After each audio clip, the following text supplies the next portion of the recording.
I was actually good at mathematics because I was good at drawing.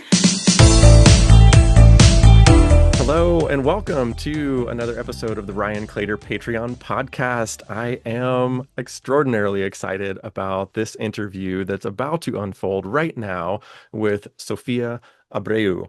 Now, full disclosure, Sofía is a former student of mine who is currently kickstarting their doctoral thesis, uh, doctoral dissertation comic. Am I getting all those words right so far?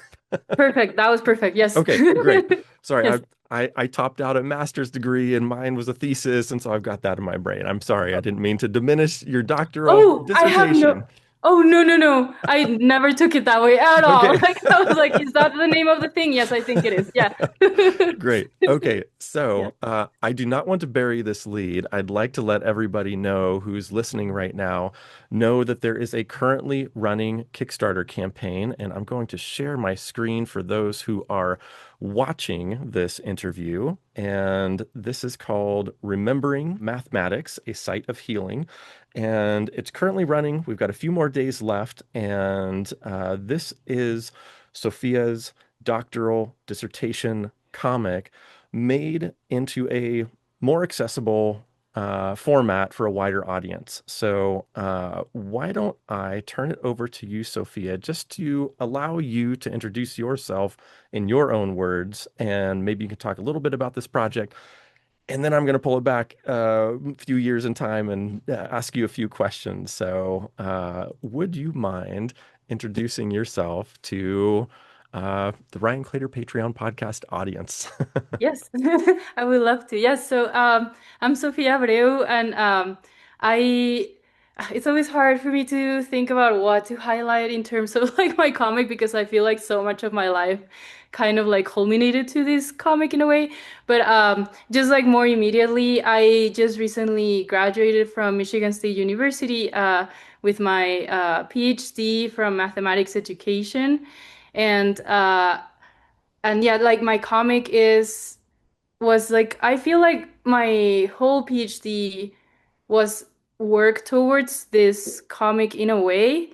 And I think by the end of my PhD, and thanks to like all of the spaces and all of the feedback that you gave me, and I don't know, that you made available too, and also obviously like I don't know, finding people that kind of connect with your work in a way that you feel like really excites them. I feel like I graduated with more confidence of being like, yes, I am a comic artist and I'm a philosopher and a mathematics educator, and all of those things are together for me. And now it's more about finding spaces to make that happen. So yeah, so yes. I think I forgot I was introducing myself and now I'm talking about my plans for the future. But I think, yeah, I'm also from Mexico City. Anyways, yes, long story. But yeah, um, yeah, more immediately, I just graduated and took a year and now I'm starting a postdoc. So it's still within academic spaces, but I'm trying to precisely find that middle space of comics, academic spaces, but as a form of connection and not just as a another way of keeping knowledge within academia. Yeah. Yeah, great, great. Do you have an elevator pitch for your comic that's live right now? If people are on the fence about this, what is your comic about? Okay. I'm terrible at elevator pitches, but like, I think I would say it's definitely it's about math, but not in like maybe the way that usually comes to mind. So it's about math, but from how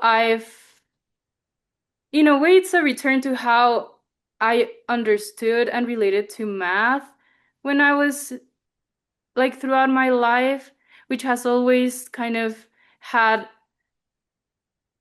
like kind of philo at this point I'm saying philosophical dimensions, but honestly I feel they're magical and cosmical. So like I'm like Hmm. it's for me a little bit more of like sharing that magic and connection that I felt math was about and how it actually kind of trying to make sense of how the math that I ended up like learning, teaching, and like researching within academia felt so far away from that, and trying to understand like the relationship between me and that, and then the structures behind it, I guess.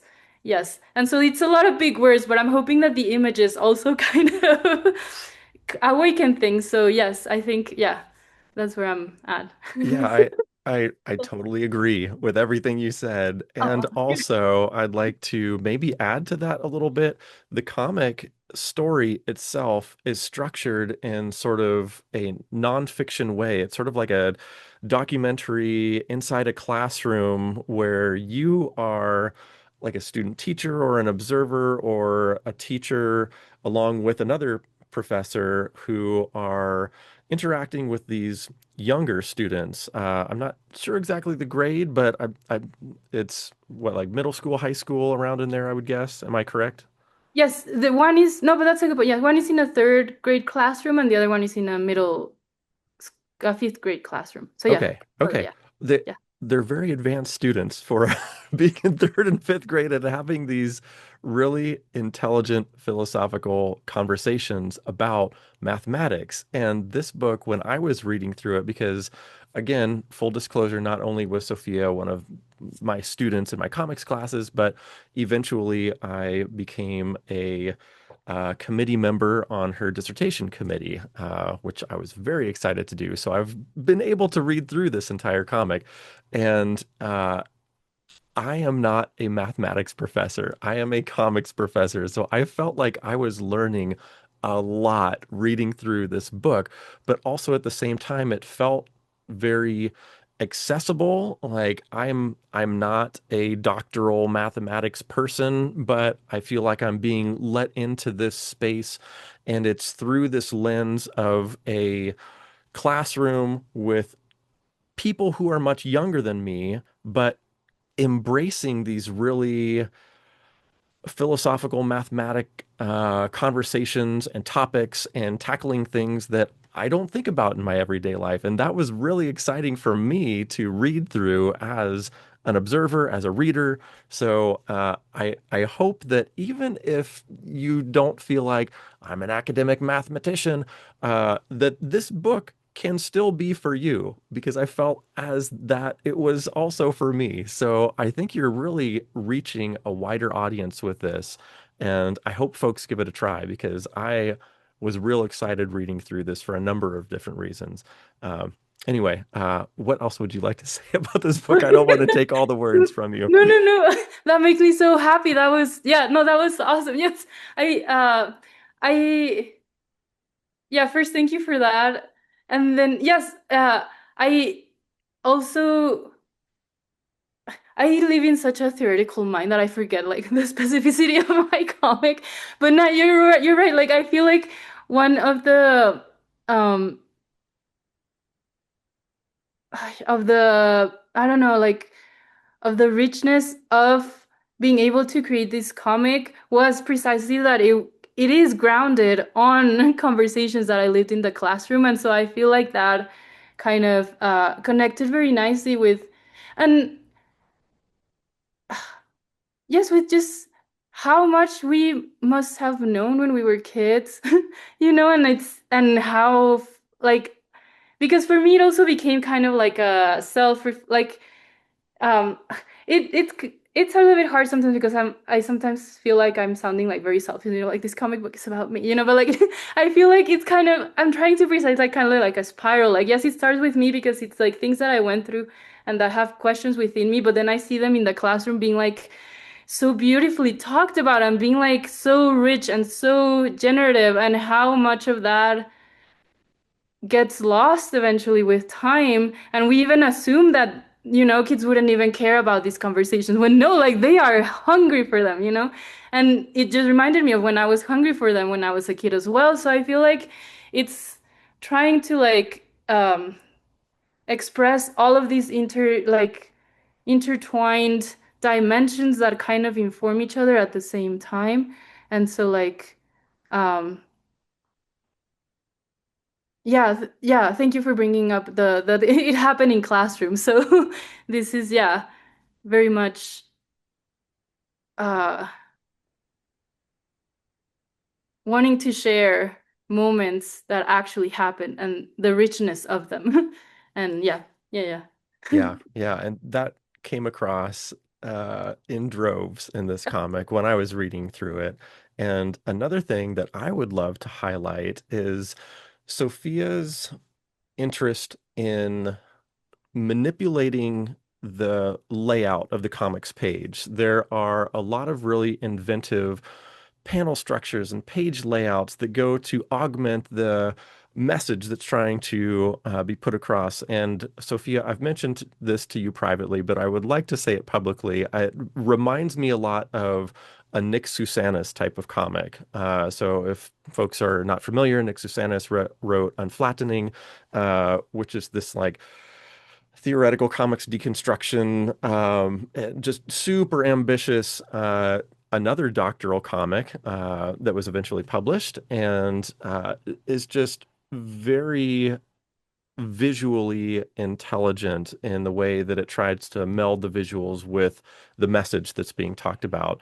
And I just want to cruise through some of these pages with that in mind to show our watching audience, listening audience, if you would like to take a look at this, I've got a YouTube channel that you can go see some of this work. Or even better, I'm going to have a link to Sophia's Kickstarter page in the show notes of this episode. So go ahead and click on that. You'll be able to see it for yourself, or if you're watching on YouTube, you can take a look at that as well.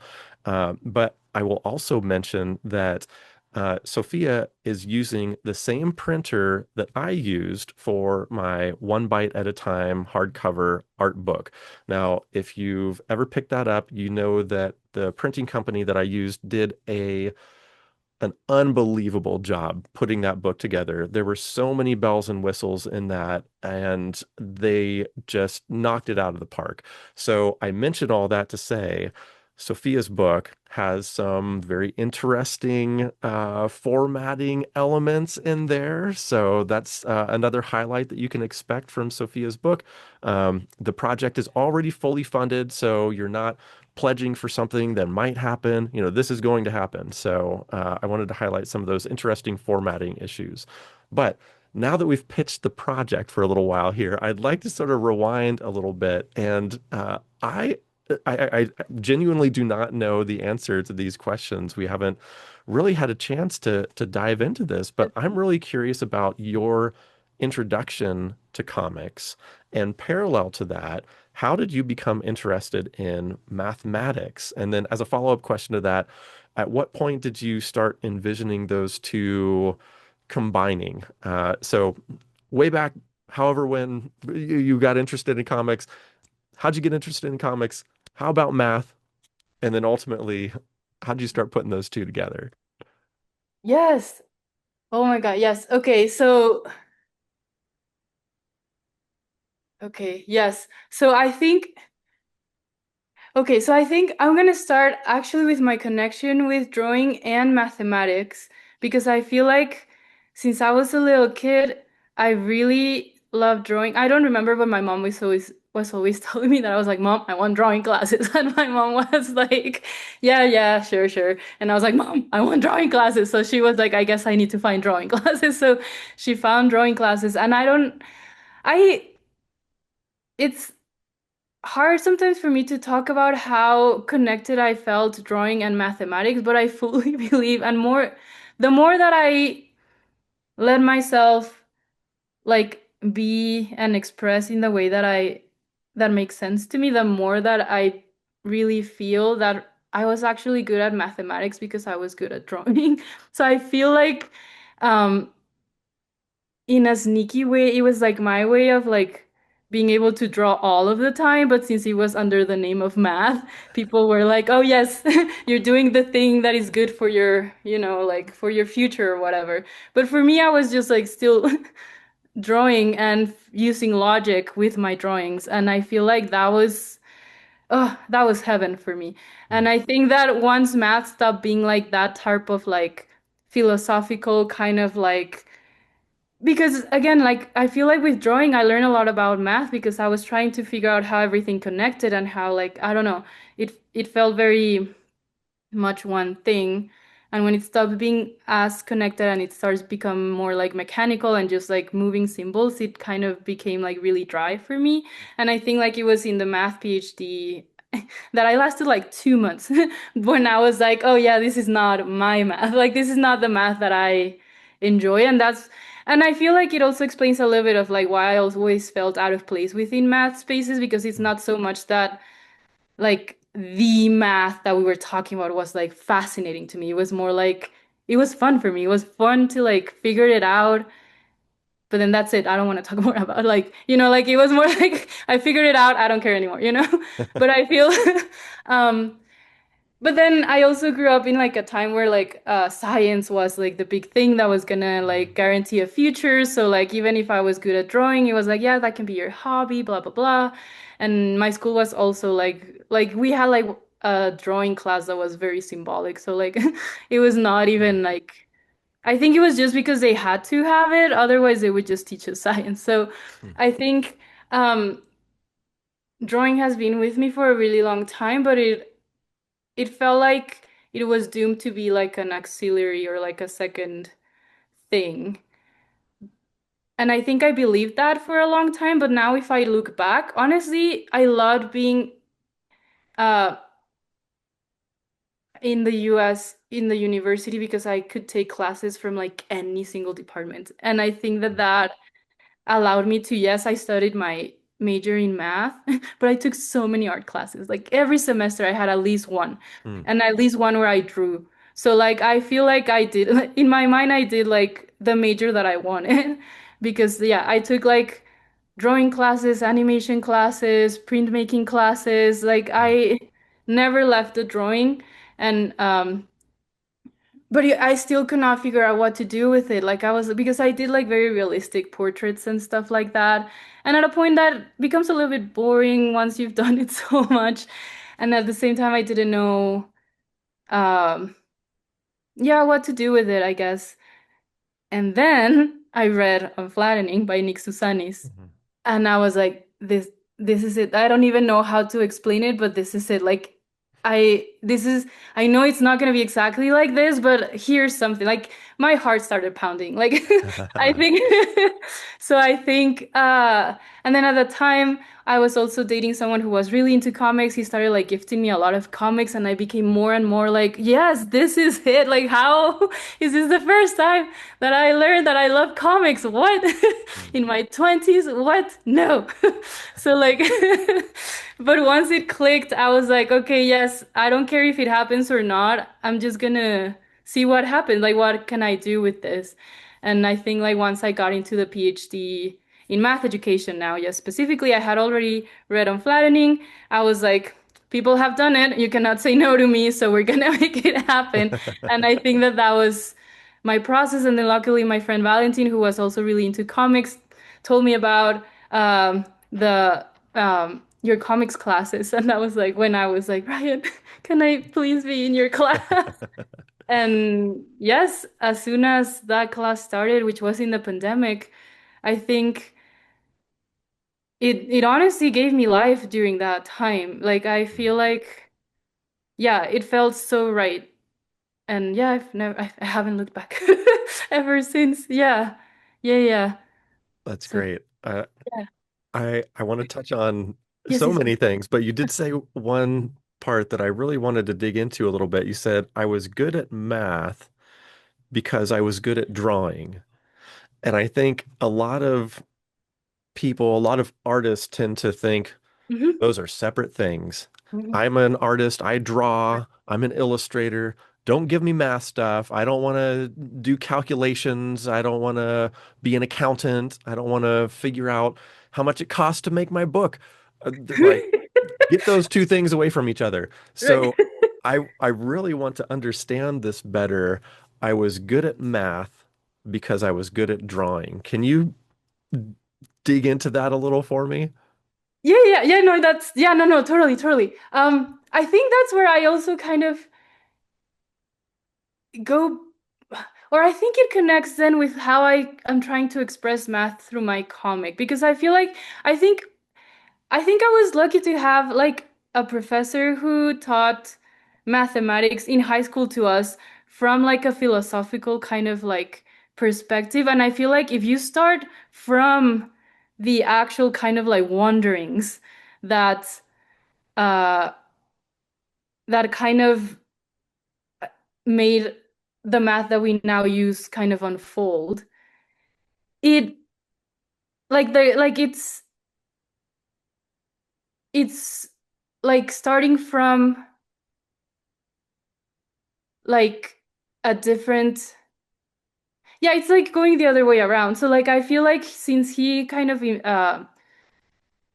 talked about math from that philosophical perspective and not like this is the definition of a function, this is blah blah blah, but more like the function came out as a way to express some like movement or some kind of like yeah, some type of like change across time. And so like if you are already talking about math inseparable from time and space, like for me, drawing was like a way of like giving shape to the function, for example. So things that could be like, wait, f of x, what is that even?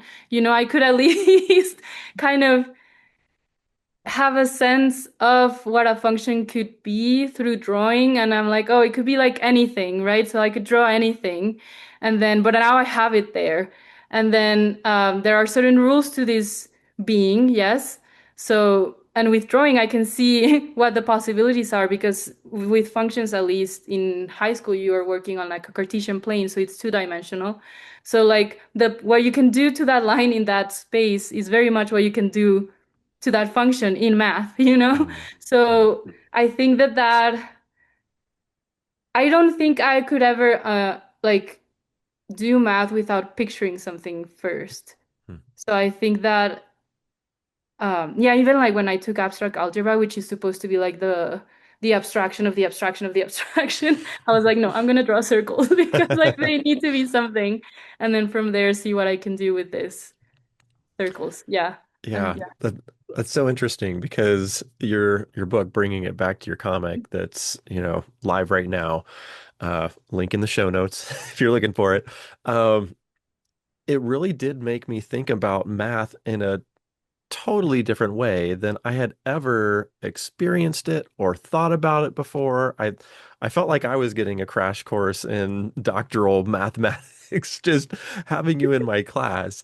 But to sort of bring it back to your experience at Michigan State University, I'm also curious how you arrived at Michigan State University, uh, found comics. You kind of talked about that a little bit as your friend sort of pointed you to these comics classes. Um, and then I'm interested in hearing about your pathway to creating a comic as your doctoral thesis. So, like, my experience was, oh my God, pandemic, everything needs to go online. And my head was so scattered trying to get my entire curriculum online in a week. Like Oh, you're that right. was the turnaround time we had. And Yeah. I just didn't know my ear from my elbow at the time. So and compounded upon that, everybody is now a disembodied head at best. Like there's a lot of black screens. Like who am I even talking to? So but Yeah. one of the few students I remember from that time was you, because you said, "Hey, I'm a doctoral student. I know this is an undergrad class. Can I be in here?" And I said, "Yes, I'll sign any paper you want me to. I'd love to have you in here." And you took the intro class, you took the advanced class, and then said, "Hey, what do you think about being on a doctoral committee?" And that was my first time being on a doctoral committee. I was honored to be on that, by the way, and see this project come to life. So like that's kind of my Cliff Notes version of my introduction to Sophia and running through those classes with you. But again, if you could tell us like how you arrived at MSU, how you found comics, you mentioned that a little bit, and then describing your pathway to creating your comic as a doctoral thesis, if you could, please. No, yes, yes, yes, yes, yes, yes. Okay, yes. So to Michigan State, I got there. Um, Actually, not related to comic. I feel like the world, like the universe, brought me there eventually too. like get to your class. I feel like eventually that's how I've understood it. But I ended up at Michigan State. So I did try to do my PhD in mathematics. That lasted 2 months. But Where was that originally? oh, that was in the University of Texas in Austin. Okay. That's actually where I majored, and then I started the PhD, Mm, and then I realized that that's not going to be sustainable for me. But part of like the PhD, they give you like a teaching assistantship. So um, I even if I didn't finish the PhD, I did end up having a job as a like teaching specialist, they call it, which is basically like a full-time teaching assistant mm, uh, for calculus. And I did that like a couple of years. But those 2 years, oh, they were so amazing. I feel like mm, that's um, where I reconnected with the philosophical heart that I feel has always been the spark for me in math. mm, And so like I feel like teaching allowed me to talk about it with other people, and I could see how that made such a huge difference. Like I feel mm, it didn't even like it wasn't like even like an intentional thing, I don't think. I think it was more like once I started teaching and like students started feeling comfortable with me and we started talking about the relationship with math, with calculus, and my relationship with math, with calculus, how I saw things, how they were understanding, that it just made so much sense. Like this is a completely philosophical practice. Like there's no other way to see this. mm, And I feel like for me, those 2 years were amazing. I was like, I want to keep doing this. So then I tried to look, and the only way that I knew how to end up being like a lecturer in a math department was through math departments. So like I was like, there must be another way that does not require me to get a math PhD. So then I started looking to see if there were like undergraduate mathematics education PhDs. And Michigan State was one of the few universities at the time that had mm, exactly that. mm, And I was like, that's where I'm going. So mm. that's where I where I went. Yes. And well, I mean, I was between two universities, but then eventually I think I could feel how at MSU I was going to be able to take a lot of different classes, which had been kind of like my go-to every like from college. So I was like, yes, this feels familiar and I like it. And that's also in the visiting weekend where I met Valentine, who is my shout out to Valentine, who is my friend who pointed me towards you. Mm. And I don't know, I feel like yeah, that vibe of comics was already there through my friend Valentine and like yeah, the atmosphere at MSU. So that's yeah, how I ended up at MSU. Yes. That's interesting. It sounded, if you don't mind me Yeah, just yeah. asking a quick question, it sounded like your experience in Austin was heavily based around comics education in that you were a specialist in teaching in a class, but the education was not mathematics education based, and that's what made it difficult, and you ended up leaving that program after a couple months. Am I getting that Oh, right? so uh maybe I made it confusing. So I taught calculus. Um okay.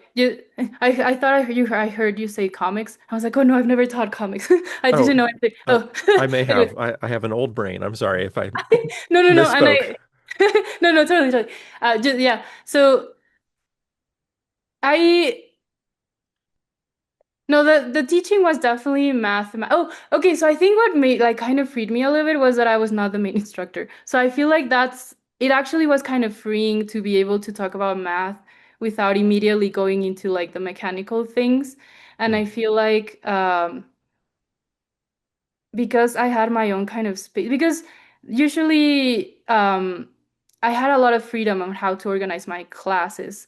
So I feel like that also allowed me to find my own way of teaching this material that I have like learned for so like so many times, and this is the first time teaching it. mhm. And as a student, I've both kind of like experienced what was hard for me when I was learning it, what was hard for my friends. So I had that also with me. And then but then honestly, I feel like the kind of like the thing that not sur I mean surprised me because it did bring so many beautiful moments that I would have never expected. Um, was the yeah, the moment like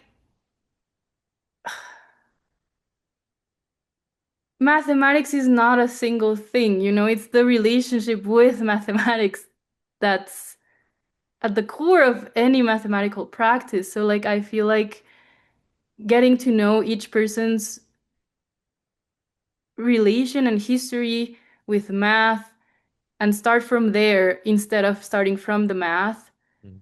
I think it just,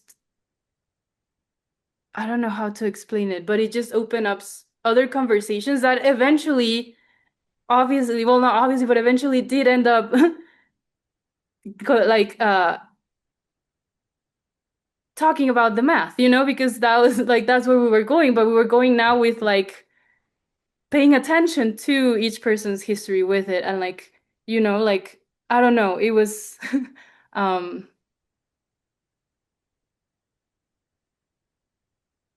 yeah, it was just it was going into different worlds every time Mm. to Mm. get to the same math. Yeah, But yeah, yeah. interesting. Yeah. Very cool. I feel like you would be a really great math teacher. Oh, okay. I've had math teachers that weren't so great. I feel like you would have been really great. Yeah, Um, that was my plan. Yeah, but yeah, anyways, yeah.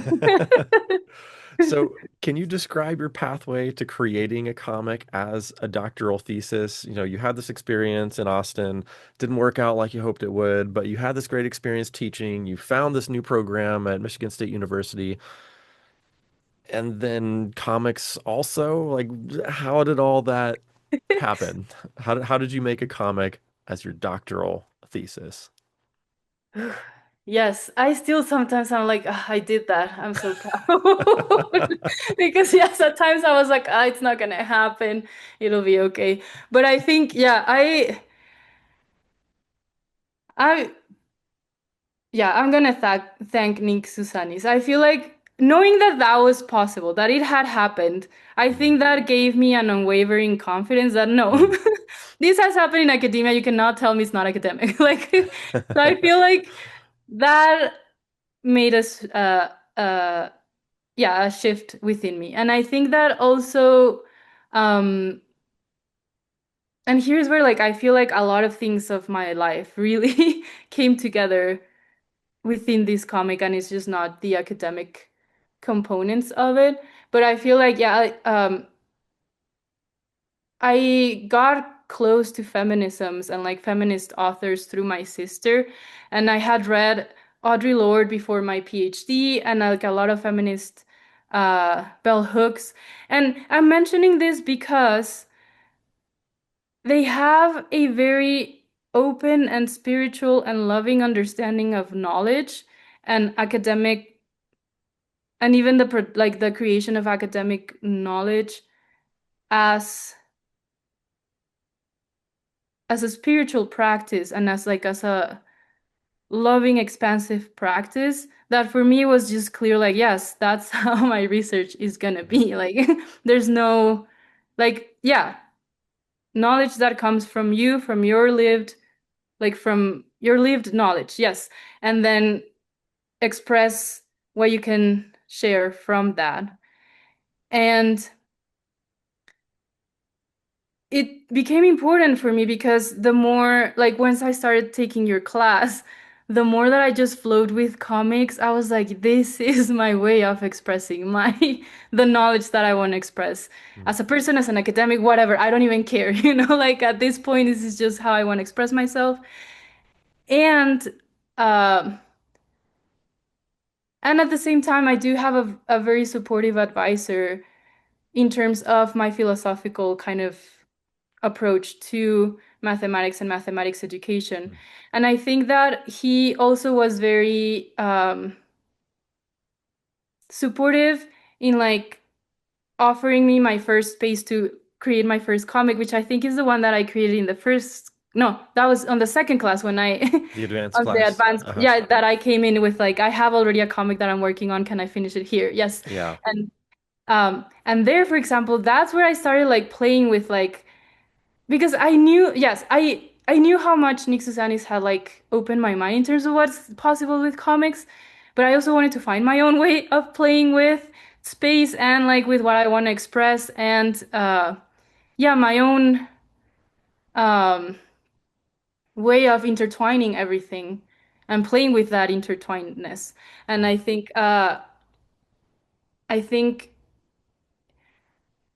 when I took your class, the first one, the exercise, I love having like a little bit of a spark, it's like what can you do with this? Like the Mhm. comic without words. I was like, oh yes, this is what I live for. Like and like started I think that started like that awakened my creativity again because it's Mm. been like it had been a really long time since I created something like fully I don't know how to explain it. Like I draw sometimes and it's a nice drawing, but like I did crave that kind of like when you have like a heart to it. I don't know how to express it, but like a an intention behind it, I Mhm. think.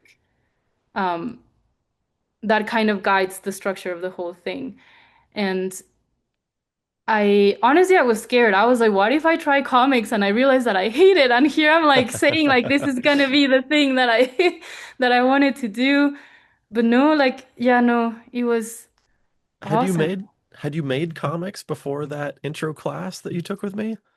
No, no, Wow. I was so Wow. nervous. Yes. That's a surprisingly short turnaround time from intro comics, advanced comics, your comics dissertation. Like Yes. that was over the span of what, like 2 or 3 years or something? I would I would say maybe four. 4 years? Okay, because the first two classes, those are a semester apiece, so that's a year. Yes, that's a year. And then at that point, you felt like, all right, I've got this. I I got need to it. express this mathematics thing I have in my head via comics, and I'm telling all my advisors this is how it's going to be. Is that essentially what happened? Well, yeah, I think once the first comic was like like when I finished the first comic, um, like the one that I did in your advanced class, that one gave me a lot. Again, and like I learned because you put a lot of emphasis on paying attention to how much you can create within a certain amount of time. And I think for a long time I knew that I could be overly ambitious. We've talked about this a lot. So um I knew that could happen. And so like my biggest like fear was like what if I find out that I do enjoy it, but it takes me so long that I just cannot even do it. So I feel like that advanced class, I was like, if I can make this happen, then yes, I can make my dissertation happen. Yeah, And yeah. yeah. That And was so I probably a think, good litmus test for that. And I do remember conversations with you about, yes, I will be on your dissertation committee, and I am going to be advocating hard for a short yes, project. yes, Because yeah, if anybody in your dissertation committee says that, X number of pages are not enough, I'm going to be there to back you up. So anyway, please yes. go on. No, no, no, yes, yes, yes. And I appreciate, I was like, thank you, Ryan, thank you. Yes, because yes, I could, again, I had like a good balance, I feel like eventually with my committee that I feel like, um, yeah, if one person was not there in my committee, I could see how it could have easily gone that way of like, oh, this is not an 100-page comic. Like, no. So like, yes. And and again, I feel like you gave me so much confidence too, like I didn't even doubt to be like from the beginning, like, no, this is a short comic because comics take time.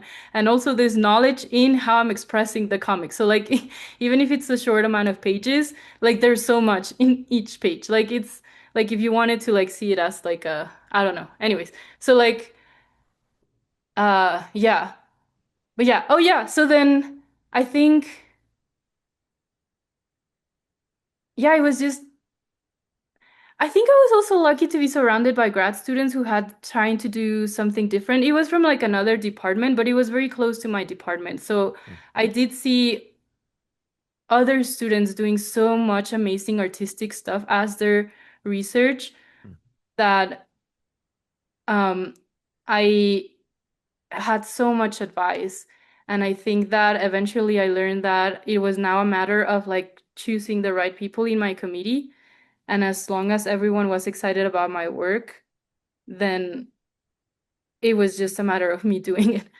Yeah, it seemed like the committee that you assembled was largely on board with comics in a mathematics doctoral program from the outside. Well, as the outside professor, as the art professor in a group of mathematics professors, it felt like everybody was on board. Like you didn't have to sell it. Is that true? Were people just on board as you proposed this to them? Or did anyone need some convincing? Like, what do you mean a comic for your mathematics dissertation? Was there any of that? Uh, Luckily, no. I mean, That's there. great, by the way. Yeah, no, no, yeah, yeah, I no, like yeah. to hear No. that. I'm trying to. Also No, no, different no, from my experience, but no, I'm really right, glad to hear that. right, right, right. No, because I don't want it also to sound like, oh, I had no risk. Because I do remember my PhD with a lot of like tension and resistance. So like there was resistance, and I think that, but it was more from like people outside of my committee, Mm, and I feel like it was before I had like my committee assembled that um, it was more like of an uncertainty kind of thing of like, oh, will I find the people that will say yes to what I mm, want to do? mm, And yes, it was at first I was like, oh, I might not find enough people. But the good thing is that my committee could have people from other departments. So like there were two math ed people and then two teacher education mm, professors. So yeah, one was all on board with the comics. He was, yeah. And yeah, no, everyone, yeah. And Alex was also, yes. And yeah, and she, yes. Even, yes, everyone was just so on board. And I think that it helped that Eugenio, who was my advisor, mm, like at least in math ed, the advisor has like the last word. mm. So, and he was all on board. So even if someone was like, ah, this is weird, it would still be, but my advisor is fine with that. So, Yeah, yes. Yeah, yeah, cool. yeah. Um, so I highlighted a little bit in your book the interesting formatting that's happening, and you're talking with someone here who is a format junkie. I love seeing new and different ways to explore uh, book formatting, and in your dissertation presentation at the end of your years at Michigan State University, you presented this in a very unusual way. We have a 360 room, so it's basically like a big circular room, and you can project on all of these walls. Are you okay if I share some photographs of that day? Yes, Okay. yes, yes. No, I'm please. going to do that right now, just so that folks watching the video broadcast of this can see it. And here we go. I think this is sharing now. So this is Sophia presenting her doctoral dissertation, and we're in this 360 room. And here are some of the images projected around that room. So the folks who were invited could walk around this room and experience these page spreads in a very unusual way, in the round, essentially. And I'm really curious about your interest in presenting in this particular way. I understand that formatting is important and you want it to relate to the message of what's happening. So, how was this presentation in the round important to the message of your comics? Yeah, I love that question. Yes, and it even makes me think that I feel I'm like returning to a question, but I feel like my committee for a while didn't know exactly what I meant with comics, and I think that it was like a nice surprise when it came all together Mm, and they saw what I meant. But I feel like, yeah, I feel like the 360 room was an important part of that, and I think it's because I I don't know how to talk about it with how I feel it, but like since each page is for me like its own flow, I kind of really wanted because at first I was like, how am I gonna pick which pages to show as a defense and blah blah blah. And I was like, no, they all go like everything is supposed to flow together. Like that's Mm. kind of like what has guided the creation of this comic. So then the 360 room was like, oh yeah, no, that's perfect because then I can and since each chapter it is kind of like a little like moment, it did feel like each chapter could be presented at the same time, which for me was like that's exactly what I want. Like I have like a hard time with like the digital version of my comic because Mm. I feel like it depends so much on that continuity. So like being able to have all of the pages at the same time, it just created this whole other like it showed this whole other movement that is there for sure, but that could not be appreciated as easily if it weren't like all of them all around you and you can literally see the movement in the page and across the pages. And then it was nice that since each chapter was also somewhat well, it was definitely contained and somewhat short. So then each moment that I illustrated had its own space and its own kind of like flow once it was like shown in the 360 room. And I was hoping to still find a way in which even if people could not read the whole comic, they could still kind of have a sense or even just I was curious of what people could get from the pictures, even if they Mm. didn't read them fully. So I don't know, it was so magical. And then people just moving around. It just had so much like movement was part of it. Yeah, I loved it. Yes. Thank you Yeah. for yeah, bringing that back. Yeah. Yeah, yeah. Thanks for talking about that. And from that point, you then moved forward beyond your thesis. You wanted to share this with a larger audience. So, what were some of the steps that you took to convert your doctoral thesis, dissertation, sorry, I keep No, getting no, that no. wrong, No, no, no. Also I say thesis. Yeah, to go. Yeah. into a product that could become more accessible and distributed further than your thesis might be, like on this Kickstarter campaign right now? Yes. Yeah, yeah, yeah. Honestly, I've learned so much this last year. I like book design is no joke. Like that's been like but it's been really, really fun and amazing. And I even feel like there was so much math in it, but I loved it because it Mm-hmm. was like very tangible math, you know? Yeah, yeah. And yeah, and I oh, it took longer than I thought, honestly. I thought that oh, I maybe I'll just like finish some sketches because some of my pages were a little bit kind of still like in their sketch phases. So I was like maybe I'll just like um finish those details, but then when I finished those details and other pages look very sketchy, so then I was like, I need to finish those details.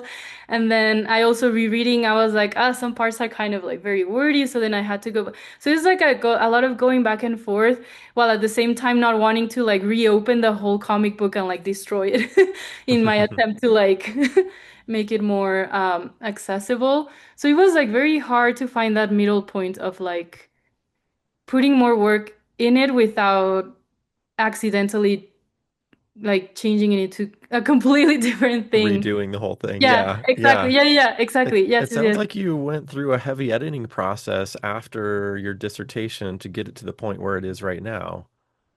With a couple of illustrations, yes, I did not think I was gonna like revisit several pages and I ended up revisiting them. Hmm. And but I mean, it does. I know the changes because I made them, but I don't think they're like that, like impactful. If people saw the sketchy version and the newer version, I think for me they're like completely different. But I could see people being like, "Oh yeah, it's the same comic." Hmm. So, but yeah, but So more for visual consistency than anything, it sounds like. yes, I think so. Yes, yes, especially. Yeah, especially once I saw it printed. Oh, it was like, yeah, at that point you're like, no, I want to make it nice. Like, yes, like this is like this was okay for my dissertation and like um yeah, that type of like printing. But yeah, no, once I had like my comic book in my hands, I was like, no, I'm gonna make it nice. And then yes, like the for well, like what you've been like alluding to, like this special like formatting of the book, that also requires some rethinking because it did I have yeah, well yeah, I have like a first page spread. Spoilers, um but yeah, like the dynamics of it, like it does open, but it did have like a little bit of like a um it didn't flow as much as I thought it would. So like I had to like rethink it, and that was also really fun. And so it kind of I don't know. Yeah, it was fun because I had to play with what I already had in a way that now made sense with the new dynamic that is yeah, happening with the book. And yeah, I hate InDesign with all my heart. Anyway.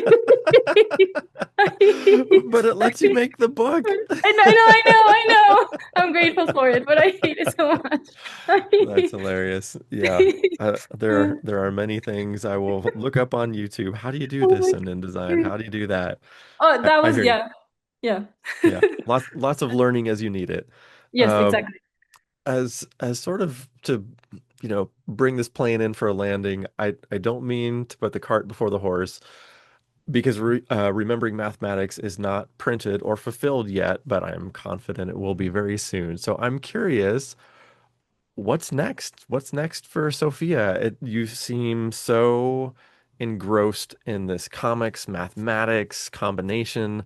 Is it more of that? Are you going to be doing more of that? Are you thinking of other projects? Are you not thinking of projects? And that's okay too. I'm curious what's next for you and where might we see you and your work beyond this book, Remembering Mathematics?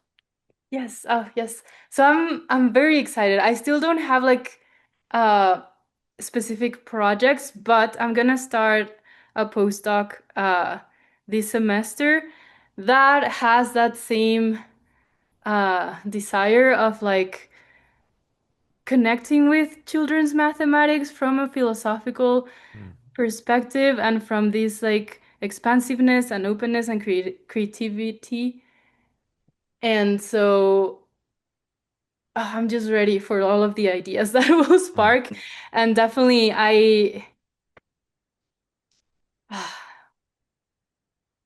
yeah, I don't even know how to say it because I don't have specific projects, but I just know a comic is coming. Like I just feel it in my heart as like yeah, I I think yeah, and it'll probably have still like this combination of um things, but I think now I'm like a little bit more connected with my words and with kind of wanting to stay precisely like accessible and like and I think like now I'll have a little bit more freedom now that I'm not a grad student, that I don't have to respond to different like um expectations. So I'm actually very excited to what that will like open up in terms of what I can do now with comics more freely. Yes. So Great. Well, I'm excited for whatever comes next, especially if it has to do with comics. yes, So please keep me updated. But in the absolutely. meantime, just to give everybody one more reminder, there is a Kickstarter campaign happening right now. It's called Remembering Mathematics, a Site of Healing. You can search for that on Kickstarter, or you can simply go to the show notes of this episode that you're listening to right now. I'll link you here, and you can check that out at Sophia's Kickstarter page for her comic. I can't wait to get my copy. I hope you're having fun talking with the printer and figuring out all this printing logistic stuff. It's always, I don't know. I feel like that's a fun puzzle part of the project when I get to it. It's like, oh, it's real close, and I get to solve this, you know, literature Rubik's Cube before it goes out into the world. Yes, yes, Uh, yes. yeah, $1,000%. Yes, yes, yes. That was so one of the things that I was sad about with the pandemic, that I couldn't make a physical book. So now, yes, yes. yeah, yeah. Great. Well, Sophia, thank you so much for chatting with me and sharing your work with the world. I really hope that everybody goes out and buys a copy. It's such an interesting, unique, important new work. Like I said, can't wait to get mine. Thank you so much, Ryan, truly, and thank you for having me. This has been great.